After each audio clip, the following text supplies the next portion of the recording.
Hello and welcome to the GrowCFO Show. I'm your host, Kevin Appleby, and today I'm talking to Matt Benaron from Vantage Point Consulting.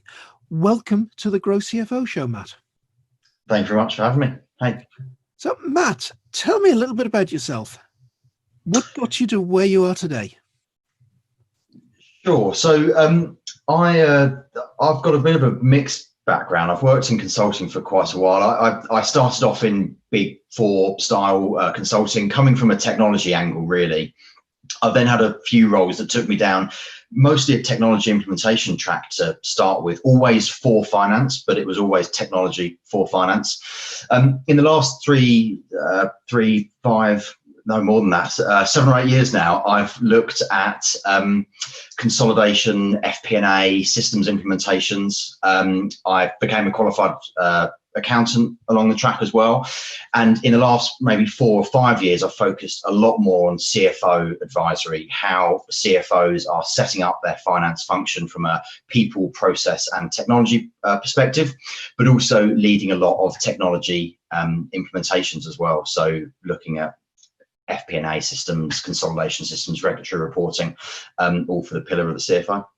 Brilliant, brilliant. So we've got a future CFO program inside GrowCFO, and towards the end of that, the final 2 modules are all about you've just managed to get the top job. So module 8 is all about putting together a blueprint for your new finance function that you've just inherited. And module 9 is all about how do I spend the first 100 days settling into this new top job. Now, it sounds as though the stuff that you do is right in the sweet spot of how do I put a blueprint together for my finance function.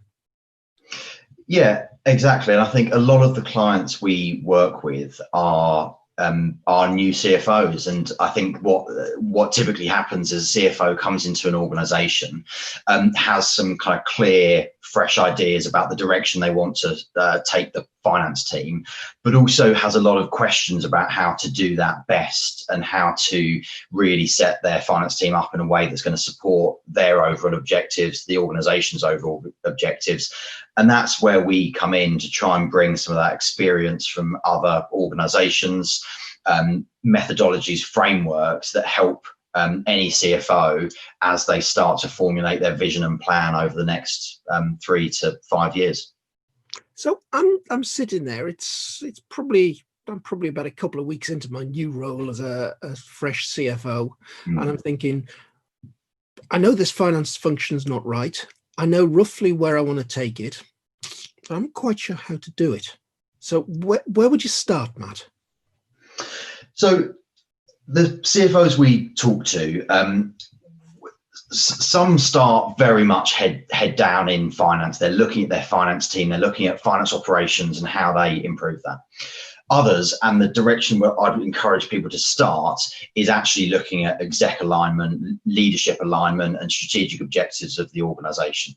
I think the first area that we sometimes see CFOs struggling, or when finance change programs struggle, is where they haven't started with a CEO and the rest of the C-suite and the board. So first of all, I would ensure that as a CFO, you're getting alignment with your CEO and the other exec team, whether that be CIO, CTO, COO, to start to make sure that whatever your finance vision that you're building, it has absolute direct correlation to what the board are assessing you on and what the shareholders are assessing the board on. So aligning the strategic objectives of the organization to finance, because there's no point going and investing in a wonderful new FP&A tool if there isn't some lineage to that project up to the ambition of the wider organization. So first things first, look at ask around for, if they're not already clearly defined, what are the strategic objectives, and use that as the starting point before you do anything in terms of setting your finance objectives, and then what you actually do to achieve some of those objectives and improve and enhance and refine from there. That has to be, for me, step number 1. Yeah, and I think that strategy thing is really important. And like you, Matt, got a background in consulting with the Big Four. And one of the things that I was involved in, and as part of the team that wrote the balanced scorecard methodology in PwC, I remember scorecard assignments that have been on, and we've started thinking about, well, we need what you would describe as an FP&A tool to put the measurement into. Yep. And we started going through the exercise of, well, what should we be measuring here? Even before we've got down to the bit of choosing the system. And it's become plainly obvious when you ask that question that actually the organization hasn't got the first clue of what its strategy should be. Yeah. So instead of doing an FP&A implementation, you're suddenly going into doing a very rapid strategy blueprinting exercise.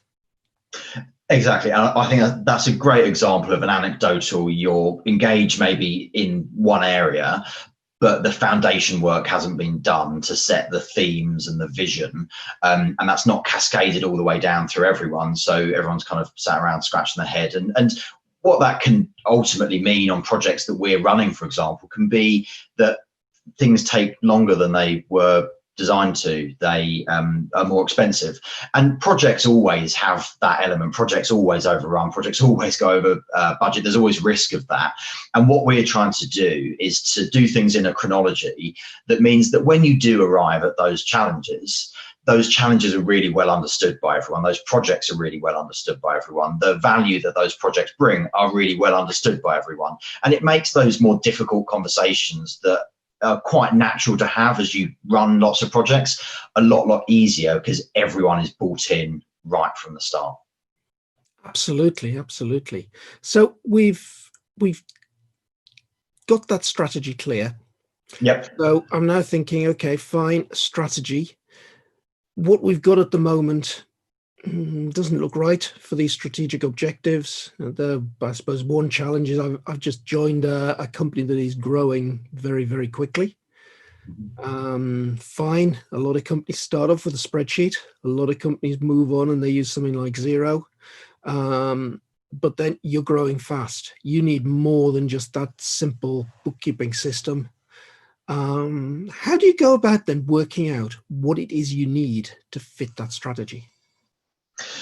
So I think there's a little bit in between the corporate strategy and the how do we replace Xero and what technology do we need that might give us everything that we need. And that bit in between, again, is I think the next bit that's often skipped over that is really important. And that is bringing those strategic themes down to the level of finance. So starting to say, right, we want to grow into these emerging markets. We want to increase revenue by this percentage over this portion of time. We're working towards IPO at some, whatever they are, they will then cascade down to finance, and finance will therefore need to support that directly or indirectly.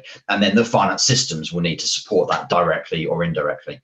So I guess the point that we are really always pushing with CFOs we're working with is try and start to coin a vision and objectives and themes for finance that are that lower level of detail beyond the strategic ones that aren't necessarily always going to particularly talk specifically to people in your finance team. So it might be, we want to achieve growth, and therefore we have an objective in finance, which is invest in solutions that give multiple times scalability to enable use as we become a multinational organization, whatever it might be. But it's making that a little bit more real for finance. Yeah. Then what you can do, so after you've started to say, right, these are our real finance objectives, you can start to communicate that to everyone, which is often easier said than done. And the communication point is really important, because I think if you don't communicate to everyone, everyone doesn't understand why they are the objectives and how they're important in those objectives, it can get lost. So think about catchy ways to bring everyone into those objectives, whether it be through kind of monthly stand-up conversations you have with the whole team, coming up with single word catchphrases that encapsulate the way in which you want everyone to be working. Think about how you message that to everyone in a consumable way, such that everyone, if you were to walk up to anyone in the finance team and say, right, what are the finance objectives, they'd know them off the top of their head, because they've had engagement all the way through, and therefore they know how their work correlates to what the CFO is trying to achieve as well. I think that next level of detail.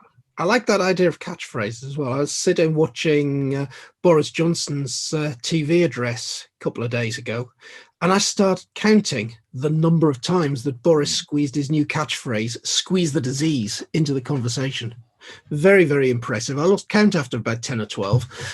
Yeah, and I guess, we're not trying to create a political world, but the exercise that I guess politicians do very, very well and are trained to do, and across COVID, there've been quite a few catchphrases or themes that we've had drilled into us to kind of suppress the virus, save the NHS, etc., protect the NHS, etc. Is exactly what we're talking about, and it does on some level. Whether subliminal or not, it does on some level work when you're trying to get a clear message out such that everyone follows. So I think that's a really good example. And bringing it to finance, there was one organisation that we've worked with that used the phrase that at the very top of their programme, it was smart followers. Smart followers is what they wanted to achieve. And I think that then broke down into what that really meant. But they wanted to make decisions. They didn't want to be the first person in their industry to ever invest in a new solution or the first person to do something, but they wanted to be smart about it. And then that set the theme for everything that they did thereafter over quite a long kind of 5 to 7 year program. And that's the kind of thing we're talking about in the context of finance.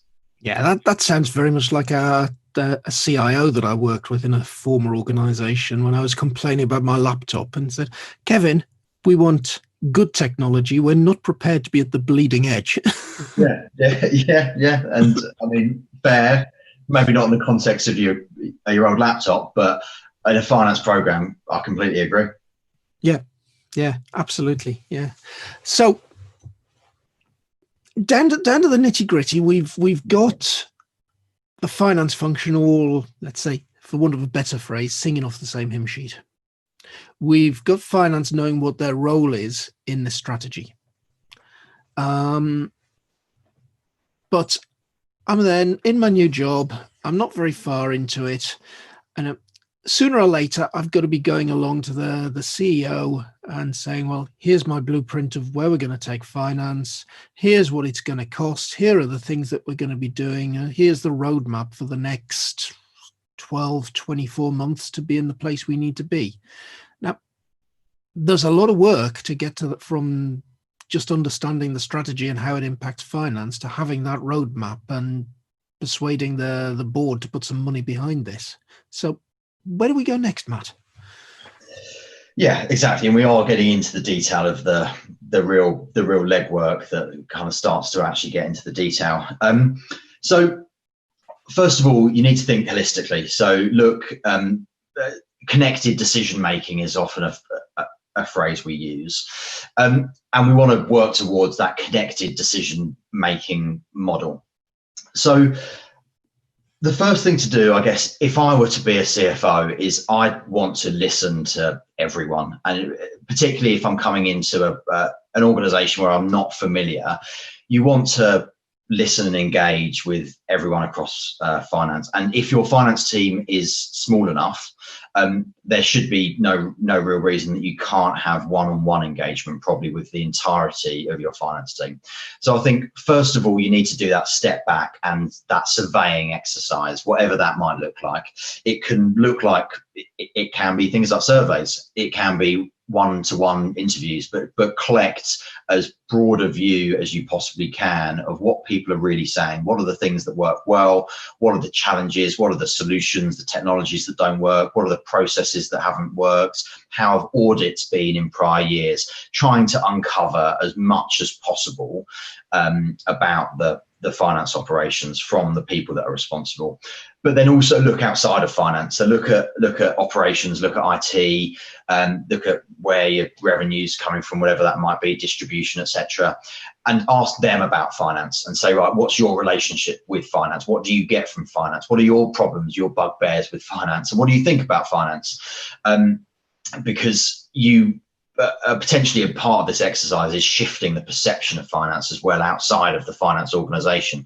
It's great if all the accountants think they're doing a wonderful job, but if operations don't see the value that they're bringing, you're going to have more of a challenge than you would otherwise. So step one is talk to everyone, get a view inside and outside of finance, and that will start to give you, it won't be rocket science, it comes out quite quickly. What are you learning? What are the common themes? What are the common problems? And as you start to document what those common problems are, the solutions will start to naturally unfold. Then it's a case of moving beyond that, evaluating those and starting to come up with answers and putting them onto a roadmap. But start with that broad engagement piece, first of all. Yeah, I can see an awful lot of sense in that. And I think that's bringing out something that I talked to Hannah Monroe about last week when we were talking finance transformation in more general terms. It was definitely look outside of finance, because a lot of the problems in finance actually have their roots in the rest of the business. Yeah, and if we always talk about finance being a strategic asset to the organization, not just a bookkeeping function. And CFOs and finance generally are playing that more operational role in helping the business grow, not just being there to do the bookkeeping as the business grows. So I think it's pretty natural nowadays that if you are to have a really successful finance function, the customer needs to come first, and the customer does not exist within finance. That's got to be outside of finance. Yeah. So we've got a good idea now of where the business is going, where finance needs to go. We've got a good idea of the issues that we're currently coping with and dealing with. So what's next, Matt? So this is the point at which some people's knowledge horizon, from a CFO perspective, might start to wilter, depending on, I guess, your experience as a CFO. But you need to and we should point out here that a CFO has to get his head around so many things. He cannot possibly be expected to be an expert in everything. Exactly. And it depends on the track that you've come through as a CFO, but are you going to be a process design expert?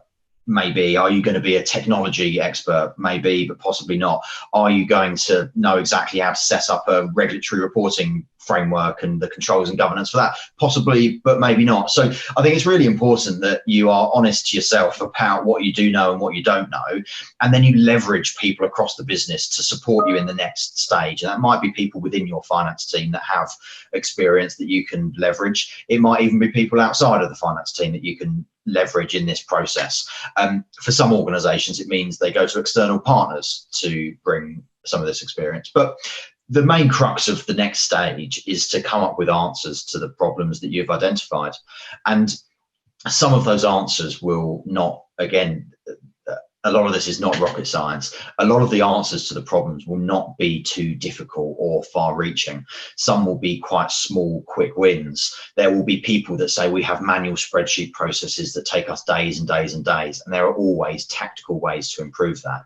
There will be control issues maybe that just need some shift around of key individuals or some additional checkpoints in processes. So we're not trying to turn every challenge into a massive transformation project, but there should be some lineage that says, well, these are the challenges I've documented and this is how I'm going to be addressing each of them, and trying to connect the dots on those as much as possible. So we'll be talking about things like technology implementation. We'll be talking about things like process redesign. We'll be talking about things like changing roles, structures of teams, trying to change the culture in which people are operating, but propose change initiatives, as we typically call them.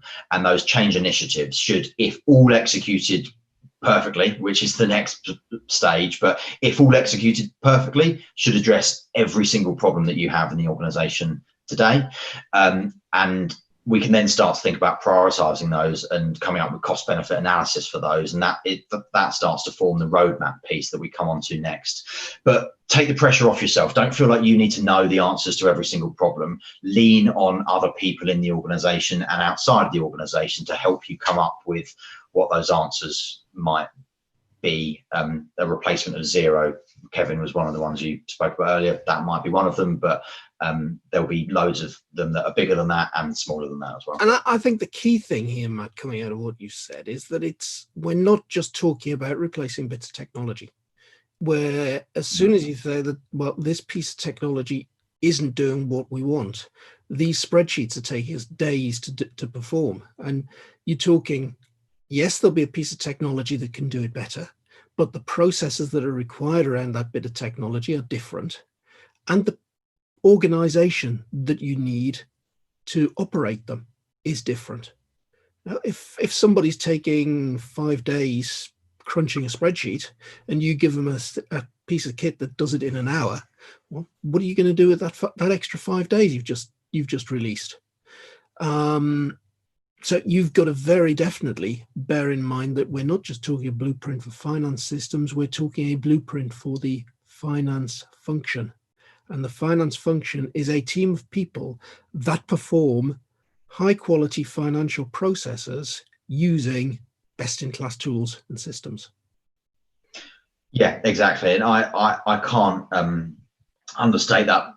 I can't overstate that point enough. Sorry. So yeah, technology isn't the answer. And if you don't connect the dots between technology, processes, the people that interact with them, you are at high risk of investing in a technology that's not right, that's not going to scale, that's not actually going to solve the problem that you thought it was going to solve.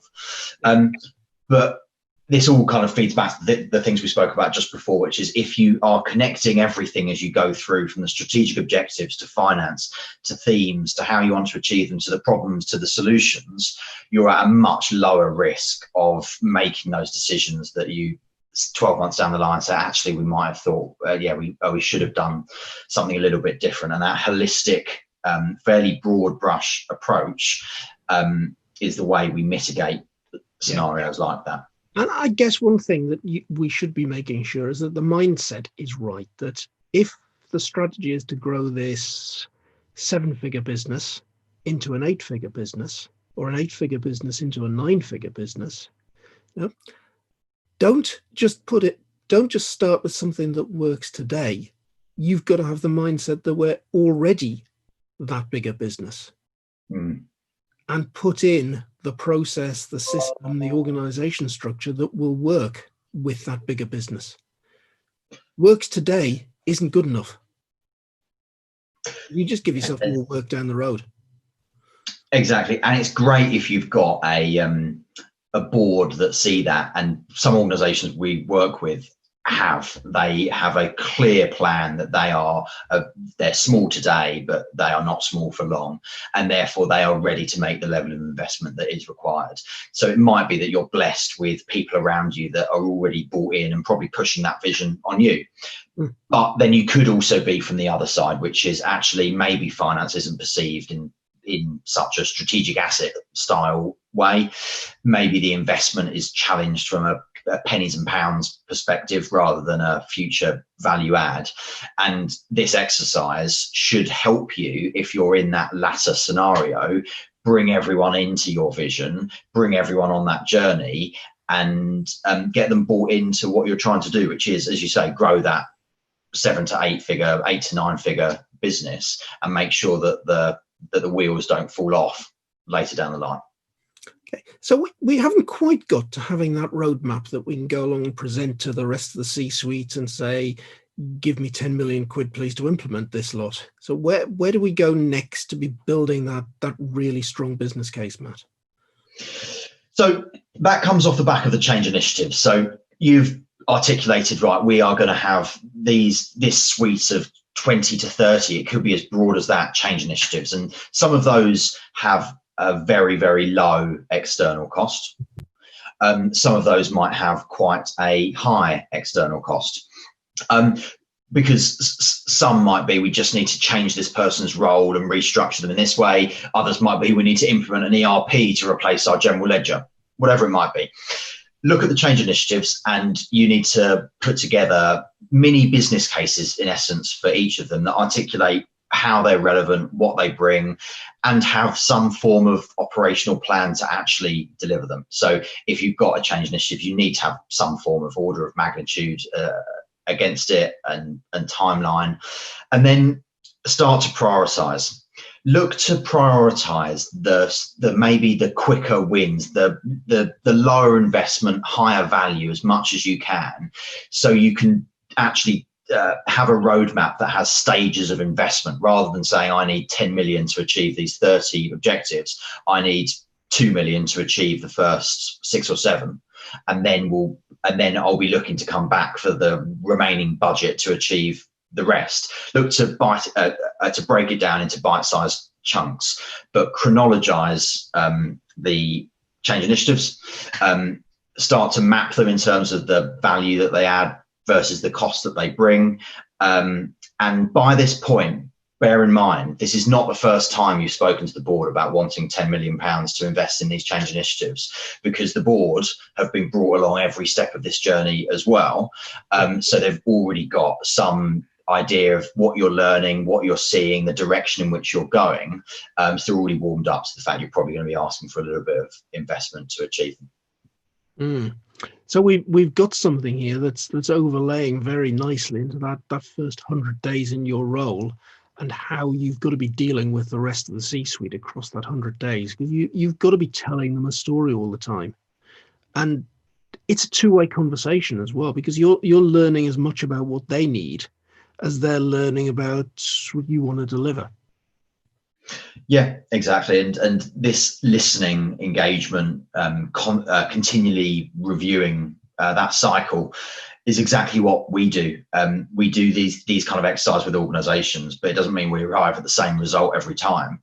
And the reason we don't arrive at the same result every time is because we are listening, and because we are engaging with different people with different views and different kinds of organizations. So yeah, that two-way engagement process is essential all the way through. Your ultimate customer as the CFO is the board. So make sure you're driving with them and not against them. And that will mean different things in different scenarios, but you can't ignore the direction that they're giving you. Yeah. So we've talked about the CFO not necessarily knowing everything here, and there's probably a very good case if you're the CFO that's been brought in because of your commercial acumen, because of your ability to be the strategic business partner to the CEO, that the tech piece isn't necessarily your strong point. I think that we see that quite often with CEOs. It's the people with the commercial skills that get the top job rather than the people with the tech skills. So I'm sitting there, I know that I need some help to do this. I can see that I need some help that's going to give me a wider perspective than my own organization. So I need somebody from outside. I know you're sitting there in a consultancy, so you're one of those people from the outside, Matt. But how would I go about working out which of the many consultancies I should perhaps have a working relationship with to do this? How would I go about doing that piece? So I'm, of course, highly biased. There's only one, but I think there are a few key things that you need to look at when you're assessing partners. I guess what style of organisation do you want to interact with? If you are a big enterprise organization, you may have existing relationships with the Big Four, and the Big Four are a one-stop shop for everything and have excellent people. So that can be really natural. But some organizations we work with really are quite averse to engaging with the Big Four because of the constraints that kind of relationship can bring. So whatever the answer is, work out what style of organization do you want to be interacting with. Do you want to be one of many within a Big Four, but a big commercial framework? Or do you want to be a strategic client for a smaller organization? And there's not a real kind of one size fits all answer to that, but work out what the answer to that question is for you. And if you're not sure, maybe reach out to a number of different kinds of organizations. You've got kind of tier 1, tier 2, tier 3, maybe even tier 4, depending on how you look at consulting organizations, and reach out to one of a few, and you'll quite quickly start to learn who are you most engaged by, who do you believe in the most, and what style fits our management style within the organization. Beyond that, once you kind of looked at these are the kind of partners we'd like to bring in, assess who you feel has the the strongest people to start off with. It doesn't matter how many delivery frameworks they might have, how many client brands they can put up. Ultimately, you'll be at the mercy of the people that will be directly working with you day to day. So quite quickly try and work out who are the actual people that I will be working with day to day. The earlier that you're able to get exposure to them, the better that will look. But the earlier you get exposure, the earlier that you'll start to learn whether they're the people you want to interact with. And then the final point I'd say is think about how well you feel they are going to engage with your team and actually learn your business, because every business is different. Even if you're working with a consultancy that does all sorts of consulting in the manufacturing space already, for example, how engaged are they to want to learn about you, to learn about your vision, your company, your team? Because that empathy that they need to bring to their day-to-day can be the difference between a good engagement and a really good engagement. So make sure you feel like you've got that connection and they're really willing to invest in learning through the engagement, not just bringing their model, delivering something and then leaving. Yeah, and I think having kind of worked in similar organizations to yours, and I'm certainly thinking that big four versus smaller firm, the last consultancy that I was working with, we had a very clear selling model that said, well, you'll get big four people, but you won't be paying big four prices for them. Yeah. Oh, and by the way, the people that we tell you in the proposal are going to be working in your project will be the people that turn up at the door and do the work. We won't send a whole load of juniors in that we've never told you about. I think that's the key point for me, that this kind of working relationship is about people. It is all about people. It's all about building that trusting relationship and working with individuals that can bring you the right level of insight, the right level of knowledge, and understand your business, and that you get on with very well. And okay, I'm not talking about they're the sort of people you'd go to the pub with every night, but they're the sort of people that you can trust to bring into the boardroom, present to your chief executive, give the right message, be totally on point. And it's a difficult process to go through, I think, choosing the right set of advisors for you. I mean, obviously you're biased towards your organization. I'm biased to the organization I've still got a small allegiance to, but there are many out there, and it's your guys won't be right for some of the projects that I do, and vice versa. Yeah, exactly. And I believe, I completely agree with everything you said. It's all about those people, and we are passionate about that, about the things you spoke about. The people you see are the people you'll see all the way through, etc., etc. But again, not disregarding the big four from that either, because the big four do bring a lot of credibility, experience, breadth, etc. But I guess what I'd encourage is that it's often a de facto, we'll go to the big four. Maybe try and challenge that a little bit. Challenge yourself to see if there is another partner out there that you feel can bring a little bit more, because we certainly believe that there are, us and others. But I think, Kevin, you're spot on in the fact that if you don't already have a relationship with one, it can be quite a difficult world to navigate, because it's a very crowded world in some ways, but also if you don't know a partner organization already, then you probably may not know they exist. Exactly.